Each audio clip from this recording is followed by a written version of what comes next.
This is not a hero story. Imagine being locked inside a steel beast, moving forward while the world outside burns. You don't see the enemy, you don't hear their voices. All you hear is the engine, the commands, and the sound of your own breathing inside a machine built to kill. At first, you believe you're in control, but every mile forward takes something from you. Your fear, your doubt, and eventually, your humanity. This mission was never about winning. It was about testing how far a machine could go before the people inside became part of it. The story opens in 1943, shortly after a massive battle that shattered the Eastern Front. German forces are on the verge of collapse, pulling back from the front lines. But in the middle of the retreat, one tank unit makes a different choice. Led by Lieutenant Philip, they are given one final assignment: hold the enemy at a strategic bridge. The bridge has already been rigged with explosives and is only moments away from destruction. Philip understands the truth immediately. This mission isn't about survival, it's about buying time. The countdown begins. 5 minutes. A long bridge stretches out before them. When the order to withdraw is finally given, the tank rolls forward under relentless fire. Shots rain in from every direction. The crew fires back, pushing ahead as enemy aircraft begin striking from above. Flames rip across the armor, smoke fills the cramped interior. Still, no one stops. In the chaos, Philip notices something surreal. A lone deer standing on the bridge, a silent moment suspended between life and death. Seconds later, they break through, barely alive, with no room left for hope. Not long after, Philip is assigned a new operation, Mission Labyrinth. He must cross back through the combat zone to reunite with his team. The damaged tank is repaired as quickly as possible. Time is against them. Philip makes the call. The mission starts today. They move east, crossing the Selle River into territory controlled by no one. Their objective is a high-ranking officer, Colonel von Hardenberg. Everyone believes he's already dead, but the truth is far worse. He's still alive. And now Philip has to find him, or lose everything. They are going alone because the mission is top secret. Von Hardenberg is believed to be hiding in a bunker complex east of Novinar. Philip orders the crew to prepare the tank. They get ready to move out, start the engine, and head off. Along the way, they talk about von Hardenberg. He stayed with the 6th Army at Stalingrad when everyone else left. He survived, but lost a hand. He was trapped under rubble and had to cut off his own hand to escape. Some believe he may now be a Russian spy. He survived by hiding, but when he returned, the army sent him back to war. Philip explains that Vaughn was working on a secret withdrawal plan. He has important army data that must not fall into enemy hands. That is why they need to rescue him. They travel for hours. Night falls, so they drive the tank into the forest to rest and set up camp. Philip tells Michelle that they will take the first watch together. Michelle says his girlfriend told him there are ghosts in these woods, and that the souls of the dead wander here. The others tease Michelle for believing her. They talk for a while, and then Philip goes on watch. Philip tells Michelle to ignore Fell's teasing. Fell lost his 15-year-old son in the war, and maybe teasing is just his way of showing that he cares about Michelle. The next morning, they move out. They hear a Latin mass on the radio, which is strange because the people in this area are Orthodox. They turn off the radio. Soon, they reach tank barriers. Michelle asks who built them. Philip says their army forced captured enemy soldiers to build them. Those who were too weak to work were killed and left there. They drive the tank through a gap in the barrier and continue on. They reach an open field. Philip sees a danger sign on the ground and stops the tank immediately. There are landmines in the area. Philip, Michelle, and Khalid get out to search for mines. Philip looks around the tank and finds a mine directly in front of the tracks. He calls Michelle over to help disarm it. Christian spots a tank in the distance, and Philip tells him to keep an eye on it. Philip cannot find any wires on the mine, so he tells Michelle they will have to lift it. When they lift it, Michelle sees a grenade underneath. He quickly places his hand on it to hold it in place. It is a trap within a trap, and now Michelle is stuck. Philip tells him to stay still and promises to get him out. The distant tank moves away. Philip tells the rest of the crew that the tank is more important and orders them to back it up. They reverse the tank. He tells Michelle to slowly pull his hand away. Michelle carefully removes his hand, but the mine does not explode. They all move behind the tank. Philip hands Michelle a rope and tells him what to do. Michelle pulls the rope. The mine explodes, setting off all the other mines around it. They climb back into the tank and continue forward. Philip thinks about his family, but a dark memory haunts him. Suddenly, a heavy tank attacks them. One direct hit could destroy them. They use smoke grenades to escape, but 3 more tanks approach from the side. They are trapped. They can either turn back or fight. On the other side lies the river. Philip gets an idea and tells FL to drive toward the river. They reach the riverbank, and Philip orders everyone to dismount. He tells his team to prepare the Tiger tank for a dive. The tank has taken several hits, and there is a risk it could sink in the water. Philip says they have no other option. They prepare the tank and begin crossing the river. The tank fully submerges underwater. Philip tells FML to stop the tank. The engine is too loud, and the enemy can see the exhaust. He orders him to shut off the engine. FL refuses, saying that if the engine does not restart, they will all drown.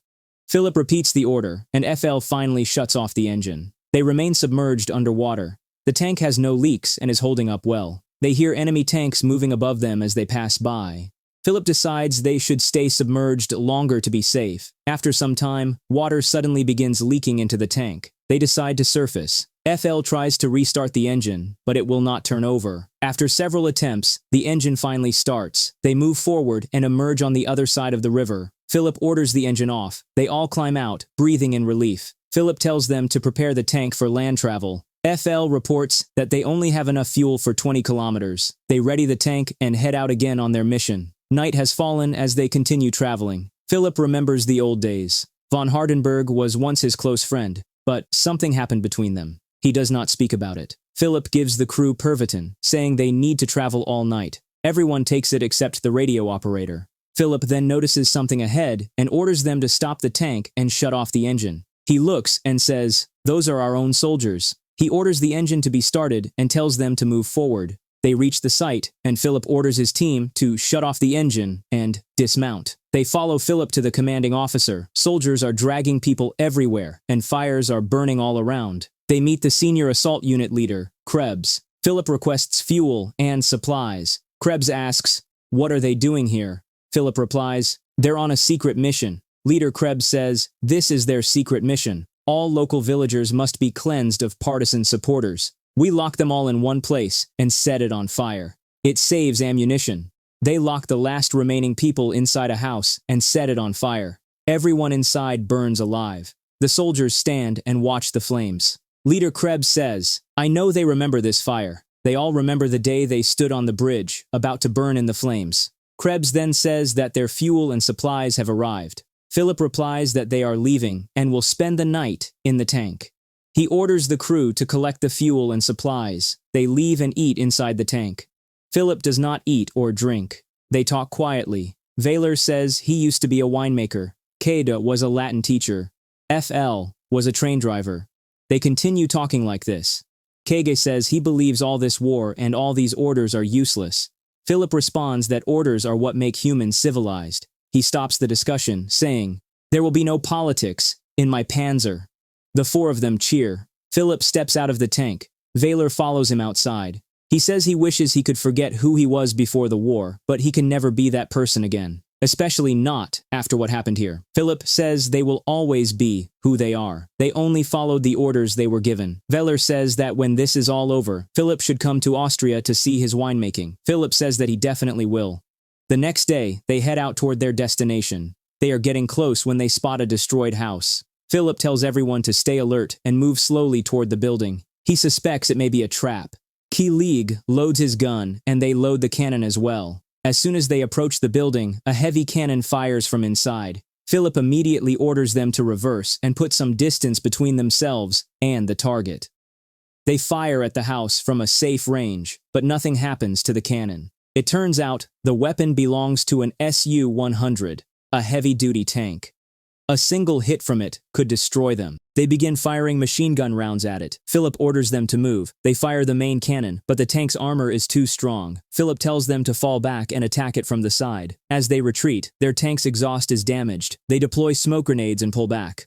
One shot lands close and strikes near Kilig. Everyone is shaken. The enemy tank is heavy and not very agile. Philip orders them to advance and aim the cannon directly at it. They move forward, stop, and fire while waiting for the right moment. The enemy tank advances and falls into a crater created by an earlier blast. Philip orders them to fire. They destroy the tank, but Kilig is badly wounded. A piece of shrapnel from the direct hit has torn through him. He does not have much time left. Kilig says he wants to die outside, in the open air. They carry him out of the tank. He asks Philip whether his conflict with Vaughn is personal. As he is dying, Kilig asks Philip to write a letter to Lucia and the girls. He says he still remembers the summer of 1939, before all this began, when he loved teaching. Kilig dies. They bury him and mark his grave. After grieving for some time, Philip says they need to repair the tank. The tank's exhaust is blown out.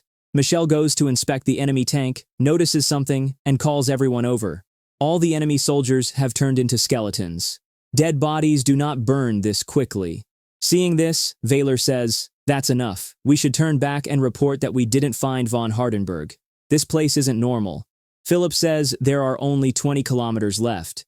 Mel points out that the exhaust is damaged. Philip tells him to repair it using parts from the SU tank. Mel says the tank can only travel another 30 kilometers. Philip replies that there will be supplies at the bunker.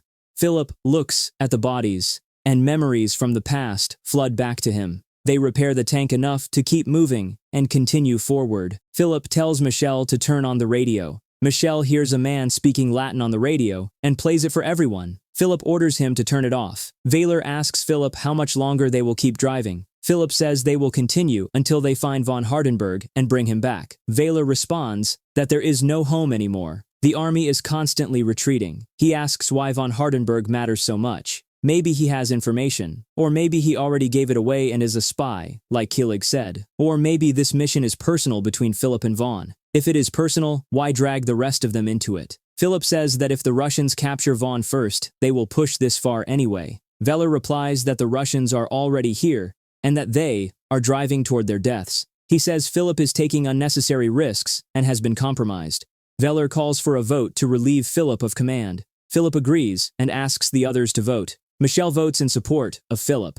FL also votes for Philip, saying they have taken every risk together and that he cannot betray his commander. Philip tells Vaylor he will not report what happened. Philip studies the map, but his compass no longer works. His watch has been stopped at 12 o'clock since the bridge explosion. As they travel on, it begins to rain. Philip keeps recalling the image of a burning building. The rain eventually stops, and they reach another location. Philip orders them to stop. He tells the team to dismount and bring their weapons. He has spotted footprints. German soldiers made them. They follow the trail and discover a tripwire grenade trap along the way. It is German as well. They carefully cross it and continue forward. They come across the decomposed bodies of paratroopers. Philip says they must have been sent on the mission before them and that they failed. They soon find the bunker and enter it. Inside, several soldiers are partying. Philip tells them he has come to rescue von Hardenberg. One soldier says he knows and tells Philip alone to follow him. As they walk, Philip remembers the day they were forced to retreat from Neighbor. He had received a telegram then. The soldier escorts Philip part of the way, shows him the remaining path, and leaves. Philip finally reaches his friend Vaughn and is shocked to see that he is still alive. Vaughn says he was waiting for him. Philip tells him he has come to take him away and that they must leave. Vaughn suddenly bursts into loud laughter. He says it is strange that they sent Philip in such a small tank to retrieve him. He asks, "What if I refuse to come?" Vaughn knows that Philip will force him to leave in order to follow his orders. Vaughn invites Philip to eat with him. As they sit together, Vaughn asks Philip what they did in Stalingrad. The memory that haunts Philip most comes from there. Russian forces had taken shelter along with women and children. They were ordered to set the entire shelter on fire. Vaughn hesitated, but Philip told him to follow orders. Vaughn obeyed. Philip fired the tank and burned everyone alive. Philip says it was not their decision. They were given orders. The food lying around them begins to rot. Vaughn says, "It's because of you that we are here. We're all here because of you." Philip says he came to complete his mission and that Colonel Richter sent him. Vaughn asks, "Did he ever really exist?"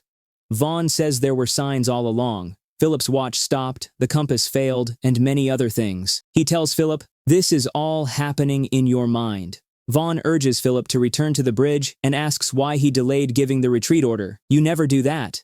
Philip remembers a telegram he received earlier. It said that his wife and child had died. They burned to death in a shelter, just like the women and children Philip had killed. Vaughn says, "We reap what we sow." Philip asks, "Where are we?" He hears women and children screaming from the fire ahead. Vaughn says, "Your journey ends here. Mine ended long ago. I died a long time ago." Vaughn leads Philip toward the fire. Suddenly, Philip snaps back to reality. He is still on the bridge. Everything that happened was in his mind. Philip and his team died on that bridge. That is how the story ends.